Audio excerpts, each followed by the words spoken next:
संसद के मॉनसून सत्र में ऐसी तस्वीरें देख देखकर अब तक आप भी ऊब गए होंगे। कार्यवाही शुरू नहीं हुई कि बीजेपी का शोर शराबा चालू। लेकिन अब ऐसी उम्मीद बन रही है कि संसद में शोर शराबे का ये दौर थम सकता है। यूपीए अध्यक्ष सोनिया गांधी और लोकसभा में विपक्ष की नेता सुषमा स्वराज के बीच ताजा बातचीत से तो कुछ ऐसा ही लग रहा है।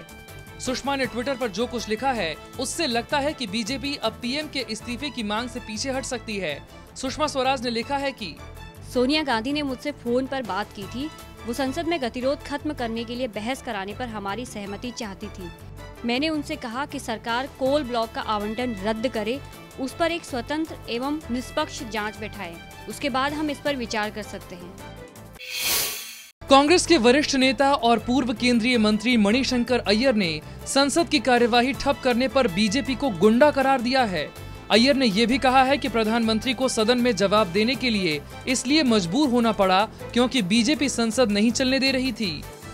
Our poor Prime Minister has been forced to place his statement on the table of the House because these goons, and I'm calling them goons advisedly, are refusing to allow Parliament to function. Let them get out if they want. BJP के नेताओं ने मणिशंकर अय्यर के इस बयान पर कड़ा ऐतराज जाहिर करते हुए इसे कांग्रेस की हताशा का नतीजा बताया है। ये कांग्रेस की हताशा है और मणिशंकर अय्यर वैसे भी कांग्रेस में भी हताश है, तो वो एक परमानेंट फ्रस्ट्रेटेड है।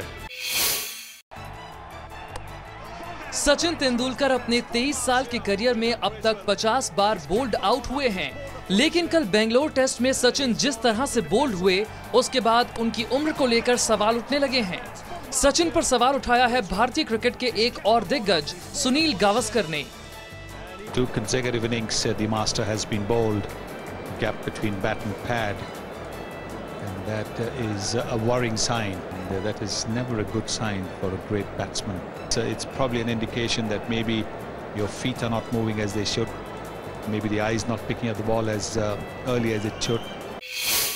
मारुति का मानेसर प्लांट जुलाई में हुई हिंसा के बाद बंद कर दिया गया था। मैनेजमेंट ने हिंसा में शामिल होने के आरोप में 500 कर्मचारियों को नौकरी से निकाल दिया था। उसके बाद 21 अगस्त को प्लांट दोबारा खोला गया था। 1 महीने तक बंद रहने के बाद प्लांट के खुलते ही वहां नौकरी पाने के लिए सैकड़ों लोगों की भीड़ जुट गई थी। मारुति के मानेसर प्लांट में 1000 लोगों की भर्ती के लिए होने वाली परीक्षा में 1883 लोग शामिल होंगे। 9 सितंबर तक चलने वाले इस भर्ती अभियान के लिए देश भर में 8 केंद्रों पर परीक्षाएं होंगी। आज चंडीगढ़, कांगड़ा और जयपुर में भर्ती परीक्षा होगी।